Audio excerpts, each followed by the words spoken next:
स्वागत है आपका हमारे YouTube channel Hindi Gurukul academy में। कैसे हैं? मुझे उम्मीद है कि आप अच्छे होंगे।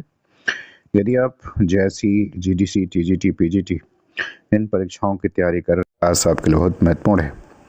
यदि आप चैनल को पहली बार देख रहे हैं तो सब्सक्राइब कर लें। यदि आपने सब्सक्राइब किया है तो आप वीडियो को लाइक ज़रूर करें।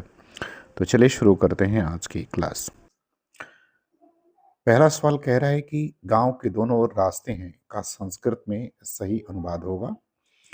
ए कह रहा है कि ग्रामस्य परितः मार्गाणि सन्ति। बी कह रहा है कि ग्रामम उभयतः मार्गो अस्तः। सी कह रहा है कि ग्रामम उभयतः मार्गः सन्ति। और डी कह रहा है कि ग्रामस्य उभयतः मार्गो अस्तः। तो आपको बताना है कि इसमें से कौन सा जो है अनुवाद सही अनुवाद होगा। तो इसका सही अनुवाद विकल्प सी जो है वो सही अनुवाद हो जाएगा।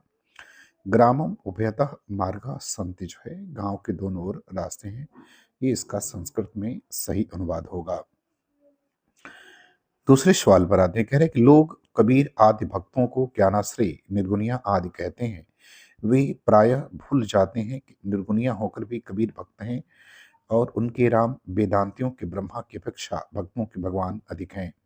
ये कथन किसके द्वारा कहा गया है? ए आचार्य रामचंद्र शुक्ल, बी परशुराम चतुर्वेदी, सी आचार्य हजारी प्रसाद द्विवेदी और डी नंदलारे वाजपेयी। तो आपको इसका उत्तर बताना है कि इसका सही उत्तर जो है वो क्या होगा। तो इसका सही उत्तर विकल्प सी हो जाएगा, आचार्य हजारी प्रसाद द्विवेदी। तीसरे सवाल पर आते हैं। करें रत्न खान के रचयिता कौन है? आपको ये बताना है। ए रस खान, बी नंददास, सी मलूकदास और डी सुंदरदास। तो आपको बताना है कि एक कृति जो है वो किसके द्वारा लिखित है। तो ये कृति मलूकदास के द्वारा लिखित है, विकल्प सी सही होगा। मलूकदास संत कवि हैं। इनके द्वारा रचित अन्य रचनाओं की अगर बात करें तो ज्ञान बोध है, ज्ञान परोक्ष है, भक्त वक्ष नावली है, भक्ति विवेक है, बारह खड़ी, रामावतार लीला, ब्रजलीला, सुख सागर आदि हैं। चौथे सवाल पर आते हैं। कह रहा है कि शुद्ध प्रेम मार्गी सूफी कवियों की शाखा में सबसे प्रसिद्ध जायसी हुए, जिनकी पद्मावत हिंदी काव्य क्षेत्र में एक अद्भुत रत्न है। जायसी और उनकी पद्मावत के बारे में ये मत किसका है? आपको इसका उत्तर बताना है। ए जॉर्ज ग्रेयर्सन, बी विजय देव नारायण शाही, सी रामचंद्र शुक्ल और डी श्याम सुंदर दास। तो आपको बताना है कि ये कथन किसके द्वारा कहा गया है। तो ये कथन शुक्ल जी का है, विकल्प सी उत्तर इसका जो है वो सही हो जाएगा। 5 नंबर सवाल पर आते हैं। कह रहे हैं कि प्रिय प्रवास के प्रथम और द्वितीय सर्ग में किस छंद का प्रयोग हुआ है? ए वसंत तिलका, बी मालिनी, सी द्रुत विलंबित और डी शिखरणी। तो आपको इसका उत्तर बताना है। प्रिय प्रवास अयोध्या सिंह उपाध्याय का लिखा हुआ हिंदी खड़ी बोली का पहला महाकाव्य है। इसका प्रकाशन 1914 में हुआ था और इसके पहले और द्वितीय सर्ग में सिर्फ द्रुत विलंबित छंद का प्रयोग किया गया है। विकल्प सी उत्तर इसका सही हो जाएगा। सवाल नंबर 6वें पर आते हैं। कह रहे कि हाय रूठो नरानी, साकेत में यह कथन किसका है? तो साकेत जो महाकाव्य है मैथिली शृंगगुप्त के द्वारा लिखित है। इसका प्रकाशन 1931 में हुआ है। आपको बताना है कि उसमें यह कथन किसका है। ए लक्ष्मण, बी कैकेयी, सी मंथरा और डी तोता। तो इसका सही उत्तर बताना है। इसका सही उत्तर क्या होगा? तो इसका सही उत्तर विकल्प डी हो जाएगा, तोता जो है ये कहता है। सवाल नंबर 7 पर आते हैं। 7 नंबर सवाल कह रहा है कि निराला का शोक गीत हिंदी में अपने ढंग की पहली और अनूठी रचना है। विषय वस्तु नितांत व्यक्तिगत है, इसी कारण इसकी गणना हमें मर्माहत कर देती है। यह कथन किसका है? A doctor Ramvilas Sharma, B doctor Namvar Singh, C doctor Jagdish Prasad Srivastava और डी डॉक्टर नगेंद्र। तो 7वें का उत्तर बताना है। इसका सही उत्तर क्या हो जाएगा? इसका सही उत्तर हो जाएगा डॉक्टर जगदीश श्रीवास्तव। 8वें सवाल पर आते हैं। 8वां सवाल कह रहा है कि फटिक भूमि पद कर पग छाया, यह शोभा अतिराजति, करि करि प्रतिपद प्रतिमनि वसुधा कमल बैठी साजति। उपयुक्त काव्य पंक्तियां जो है वो किसकी हैं? आपको ये जो है इसका उत्तर बताना है कि किसकी हैं। ए तुलसीदास, बी मलिक मोहम्मद जायसी, सी सूरदास और डी कबीरदास। तो आपको इन पंक्तियों के बारे में बताना है कि पंक्तियाँ किसकी हैं। तो ये पंक्ति सूरदास कृत ब्रह्मसार से ली गई हैं। तो विकल्प सी जो है इसका उत्तर क्या होगा, वो सही हो जाएगा, और जो रामचंद्र शुक्ल द्वारा संपादित है। 9 नंबर सवाल पर आते हैं। कह रहा है कि रामचंद्र शुक्ल ने हिंदी साहित्य का इतिहास में दर्ज अष्टछाप के प्रारंभिक 4 कवियों का सही अनुक्रम है। ए करणनंदास, बी सूरदास, सी परमानंदास, डी कृष्णदास। अब नीचे दिए गए विकल्पों में से सही उत्तर का चुनाव करना है। ए कह रहे हैं कि B A D C, B कह रहे हैं कि ए बी सी डी, सी कह रहे हैं कि डी सी बी ए, और डी कह रहा है कि C D A B.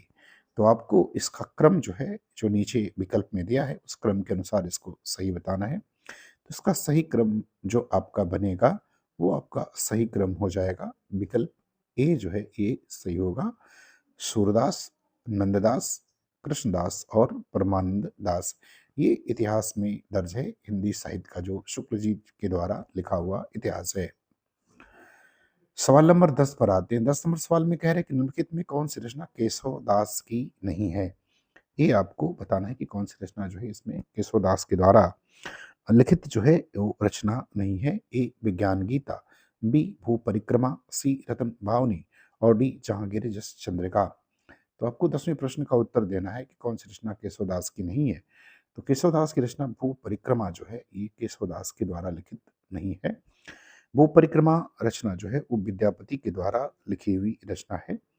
Vidyapati की अन्य रचनाओं की बात करें तो शैव सर्वस्वसार है, गंगा वाक्यावली है, दुर्गा भक्त तरंगड़ी है, दान वाक्यावली है, पुरुष परीक्षा विभाग सार है, लिखनावली है। ये इनकी प्रमुख रचनाएं हैं। 11 नंबर सवाल पर आते हैं। कह रहा है कि छीनी पितंबर कम्मर तेदे विदा दई मणि कपोलन रोरी नयन नचाए कही मुस्काए लला फिर आयो खेलन होरी।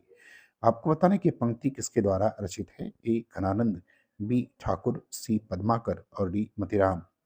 तो 11 नंबर प्रश्न के बारे में बताना है कि पंक्ति किसके द्वारा रचित है।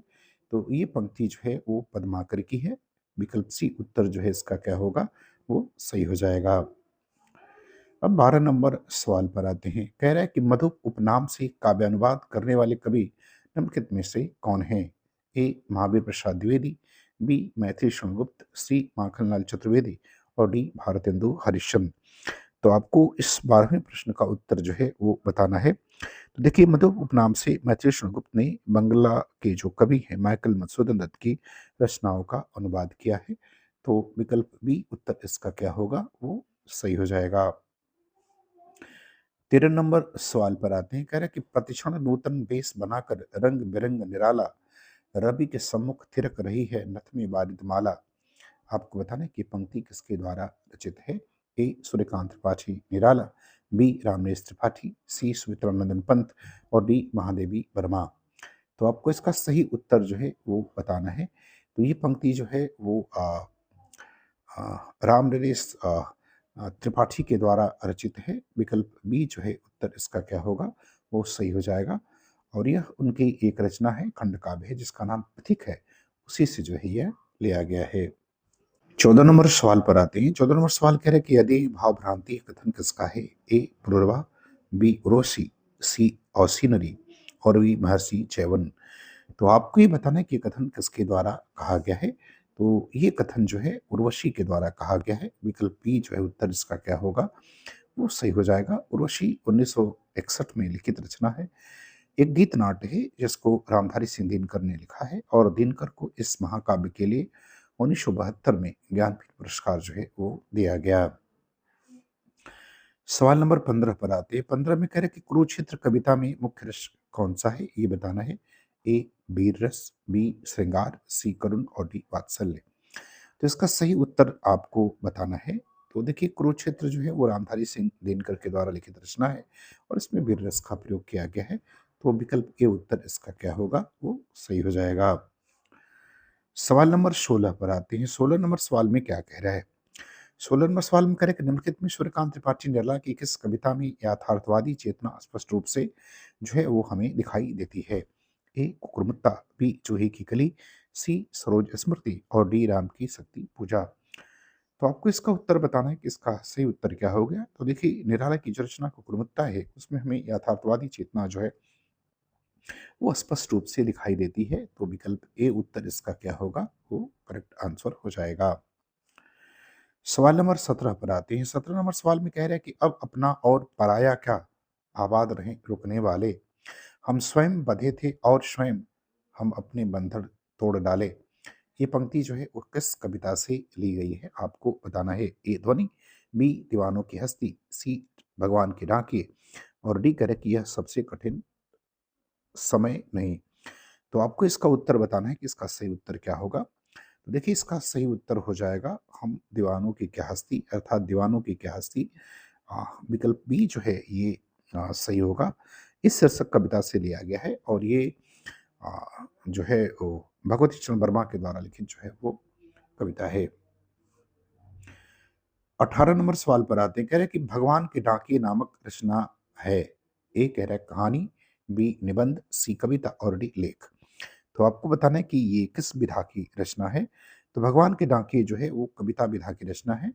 विकल्प सी इसका उत्तर जो है वो सही होगा और इसके रचयिता रामधारी सिंह दिनकर हैं। बात करते हैं सवाल नंबर 19 में।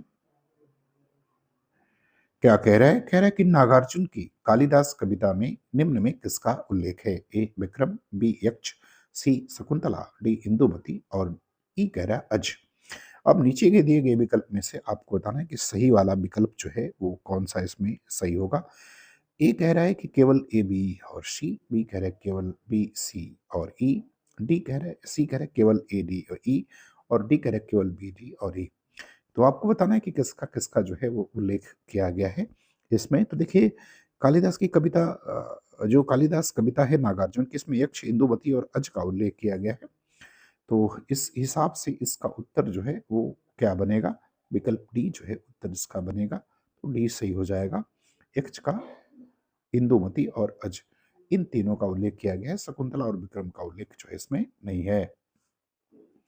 सवाल नंबर 20 पर आते हैं। कह रहे हैं कि शासन की बंदूक कविता किस छंद में लिखी गई है, आपको ये बताना है। 20वें सवाल का उत्तर बताना है। ए बरवे, बी सोरठा, सी दोहा और डी उल्लाला। तो आपको बताना है कि किस छंद में लिखी गई है। देखिए, शासन की बंदूक कविता जो है वो दोहा छंद में लिखी गई है। विकल्प सी इसका उत्तर सही हो जाएगा और ये कविता जो है नागार्जुन के द्वारा लिखित है। अब आते हैं सवाल नंबर 21। 21 नंबर सवाल में क्या कह रहा है। 21 नंबर सवाल में कह रहा है कि निम्नलिखित घटनाओं को पहले से बाद के क्रम में आपको क्या करना है, वो व्यवस्थित करना है। ए कह रहे हैं कि आर्य समाज का स्थापना वर्ष, बी कह रहे हैं कि आनंद मठ का प्रकाशन वर्ष, सी कह रहे हैं कि गीतांजलि का प्रकाशन वर्ष, डी कह रहे हैं कि विश्व धर्म सभा में विवेकानंद संबोधन, और डी कह रहे हैं कि ब्रह्म समाज का स्थापना वर्ष। तो आपको इसको पहले से बाद के क्रम में क्या करना है, व्यवस्थित करना है। अब नीचे आपको उत्तर बताना है। ए कह रहे हैं कि E B C A D, B कह रहे हैं कि ई बी डी ए सी कह रहे हैं कि ई ए बी डी सी, और डी कह रहे हैं कि ए ई बी डी सी। तो आपको बताना कि कौन सा इसमें से जो है वो सही हो जाएगा सवाल नंबर 21 में। तो अगर 21 नंबर सवाल में हम बात करें तो इसका उत्तर आपका जो है वो विकल्प सी सही होगा। अब ई का मतलब क्या है, देखिए, ब्रह्म समाज की स्थापना 1828 में हुई थी। आर्य समाज की स्थापना 1875 में हुई थी। आनंद मठ का प्रकाशन 1882 में हुआ था। विश्व धर्म सभा में विवेकानंद का संबोधन 1893 में हुआ और गीतांजलि का प्रकाशन जो है 1910 में हुआ था, जिसके लेखक जो है रविन्द्रनाथ ठाकुर हैं। तो इस हिसाब से विकल्प सी जो है इसका उत्तर सही हो जाएगा। बात करते हैं सवाल नंबर 22। 22 में कह रहे हैं कि नागरी प्रचारी सभा के संस्थापक हैं। ए शिव कुमार सिंह, बी मेहता लजाराम, सी रामनारायण मिश्र, डी बालकृष्ण भक्त और डी श्याम सुंदर दास। अब नीचे के दिए गए विकल्प में से आपको चुनाव करना है कि इनमें से कौन कौन से लोग जो है वो नागरी प्रचारी सभा के संस्थापकों में शामिल रहे हैं। ए कह रहे हैं कि केवल ए बी डी, बी कह रहे हैं केवल ए सी ई, डी सी कह रहे हैं केवल बी सी डी और डी कह रहे हैं केवल बी डी ए। तो 22 नंबर प्रश्न का उत्तर बताना है। इसका सही उत्तर जो है वो क्या हो जाएगा। तो इसका सही उत्तर विकल्प बी जो है वो सही हो जाएगा। शिव कुमार सिंह, रामनारायण मिश्र और श्याम सुंदर दास, ये तीनों लोग जो है वो नागरी प्रचारी सभा की जो स्थापना हुई थी उसमें शामिल थे। नागरिक प्रचारी सभा की स्थापना 16 जुलाई सन 1893 ईस्वी को हुई थी और ये 3 लोग इसमें जो है वो मुख्य रूप से शामिल थे। सवाल नंबर 23 पर आते हैं। 23 नंबर सवाल में कह रहे हैं कि एक निर्देशक की दृष्टि से आधी अधूरी मुझे समकालीन जिंदगी का पहला सार्थक हिंदी नाटक लगता है, उपयुक्त कथन किसका है? ए सुधा शिवपुरी, बी बकर कारंत कारंत, सी इब्राहिम अलकाजी और डी ओम शिवपुरी। तो आपको 23 नंबर प्रश्न का उत्तर बताना है, इसका सही उत्तर क्या होगा? तो इसका सही उत्तर विकल्प डी हो जाएगा, ओम शिवपुरी। सवाल नंबर 24 पर आते हैं। 24 नंबर सवाल में कह रहा है कि जिंदगी स्वयं एक महान घड़ी है, प्रातः संध्या उसकी सुइयां हैं, नियमबद्ध एक दूसरे के पीछे घूमती रहती हैं। मैं चाहती हूँ मेरा घर भी घड़ी की ही तरह चले, हम सब उसके पुर्जे बन जाएं और नियम पूर्वक अपना अपना काम करते जाएं। अंजोदीदी नाटक में यह संवाद किसने किससे कहा है? ए अंजलि द्वारा मुन्नी को कहा गया, बी अनिमा द्वारा अंजलि को कहा गया, सी अंजलि द्वारा अनिमा को कहा गया और डी अंजलि द्वारा नीरज को कहा गया। तो आपको इस प्रश्न का उत्तर जो है वो बताना है कि इसका सही उत्तर जो है वो क्या होगा। तो अगर इसकी बात करें इस संवाद की, तो यह अंजलि द्वारा अनिमा को कहा गया है। तो इस हिसाब से विकल्प सी उत्तर इसका सही हो जाएगा।